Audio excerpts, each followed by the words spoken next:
केंद्र सरकारनं घटस्थापनेपासून लागू केलेल्या वस्तू आणि सेवा कर सुधारणा आणि दर कपातींचा थेट लाभ ग्राहकांपर्यंत पोहोचला असून सणासुदीच्या काळात त्यामुळे विक्रमी खरेदी झाली आहे, अशी माहिती केंद्रीय वित्तमंत्री निर्मला सीतारामन यांनी आज दिली।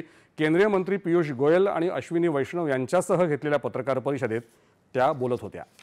या सुधारणा लागू झाल्यापासून आम्ही सातत्याने सर्व वस्तूंच्या किमती, त्यात झालेली सुधारणा आणि त्यांचा ग्राहकांना मिळणारा लाभ यावर देखरेख ठेवून होतो।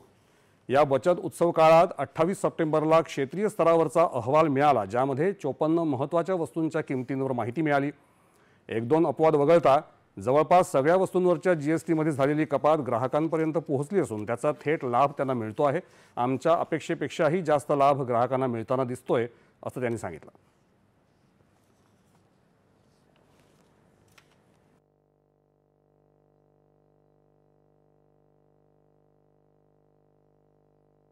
There are a few dairy items which are part of the 54 that we are monitoring. For example, butter, cheese, ghee. I can give these three. Condensed milk, of course, was the one which was taxed earlier. Regular fresh milk was not. So for milk, the rate has come down. But I'll tell you what the actual, even here it has come down, it is passed on to the consumer. The rate has come down, it has come down because of rate tax cut, and because of the tax cut, the passing on also has happened. या दर कपातीमुळे मागणी वाढल्याने साहजिकच उत्पादनातही वाढ झाली आहे। अनेक उत्पादनांची पूर्व नोंदणी झाली असल्याचंही त्यांनी स्पष्ट केलं। औषधांच्या किमतीवर आम्ही देखरेख ठेवत आहोत आणि त्या किमती काही प्रमाणात कमी झाल्या आहेत, असं त्यांनी एका प्रश्नाला उत्तर देताना सांगितलं। जीएसटी दर कपातीवर गेल्या 1.5 वर्षापासून काम सुरू असून या निर्णयाचा अमेरिकेने लावलेल्या आयात शुल्क वाढीशी संबंध नसल्याचंही त्यांनी पुन्हा एकदा स्पष्ट केलं। नवरात्रात आलेल्या नेक्स्ट जनरेशन सुधारणा ग्राहकांसाठी डबल धमाका घेऊन येणाऱ्या ठरल्या, असं वाणिज्य आणि उद्योग मंत्री पीयूष गोयल यांनी सांगितलं। जीएसटी सुधारणांमुळे 2.5 लाख कोटी रुपयांची बचत झाल्याचं त्यांनी स्पष्ट केलं। मजबूत आधारभूत अर्थव्यवस्था आणि जीएसटी सुधारणांचा सकारात्मक परिणाम अर्थव्यवस्थेवर देखील दिसतोय, असं गोयल म्हणाले। यामुळेच आंतरराष्ट्रीय नाणेनिधीने भारताबद्दलच्या विकास दराच्या अंदाजात सुधारणा केली आहे। महागाई दर सातत्याने कमी होत असून अलीकडेच तो 8 वर्षातल्या नीचांकी स्तरावर पोहोचला आहे, असं त्यांनी सांगितलं। महंगाई की चोट ना पहुंचे उसके लिए लगातार कदम उठाते हैं। 8 वर्षों में सबसे कम महंगाई 1.5% पिछले महीने देखी गई। हम सब ने देखा कि 17-18 वर्षों के बाद S&P ने भारत की रेटिंग रिवाइज करी और स्टेबल आउटलुक रखते हुए भारत को एक नॉच ऊपर किया।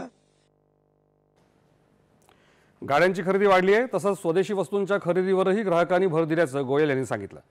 जीएसटी बचत उत्सव काळात इलेक्ट्रॉनिक्स वस्तूंची विक्रमी खरेदी झाली आहे। गेल्या वर्षीच्या तुलनेत या काळात 20 ते 25% वाढ या वस्तूंच्या खरेदीत झाल्याचं अश्विनी वैष्णव यावेळी म्हणाले।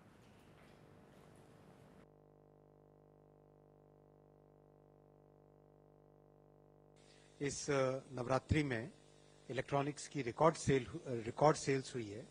जितनी भी रिटेल चेन्स हैं उन सब से जो डेटा आया है उस डेटा के हिसाब से करीब पिछले नवरात्रि के कंपैरिजन में 20 से 25% अधिक सेल्स हुई है। बहुत सारी ऐसी कैटेगरीज है, जैसे 85 इंच टीवी है, उसका तो कंप्लीट स्टॉक आउट हो गया, कंप्लीट स्टॉक सेल हो गया। त्याशिवाय खाद्यपदार्थांवर आधारित महागाई दर देखील कमी झाला आहे। मागणी वाढल्याने इलेक्ट्रॉनिक्स उत्पादनात वाढ झाली आहे, ज्यामुळे सुमारे 25 लाख लोकांना प्रत्यक्ष रोजगार मिळाला असल्याचंही वैष्णव यांनी सांगितलं। त्यामुळे अमेरिकेला होणाऱ्या मोबाईल निर्यातीत भारताने आपल्या शेजारी देशाला मागे टाकलं असल्याची माहिती त्यांनी दिली। भारतात सेमीकंडक्टर साधनांचं उत्पादन वाढलं आहे। या दर कपातीमुळे क्रयशक्ती वाढल्याने मागणी वाढली आहे, त्याचा लाभ उद्योगांनाही मिळत असल्याचं त्यांनी स्पष्ट केलं। ज्या वस्तू किंवा उत्पादनांचा लाभ उद्योजक, व्यावसायिक विक्रेत्यांनी ग्राहकांपर्यंत पोहोचवला नाही त्यांची तक्रार करावी, त्यांच्यावर कारवाई केली जाईल, असंही सीतारामन यांनी सांगितलं। जीएसटी कर रचनेसंदर्भात आलेल्या तक्रारींपैकी 90% तक्रारींचं निवारण करण्यात आलं आहे, अशी माहिती देखील सीतारामन यांनी यावेळी दिली।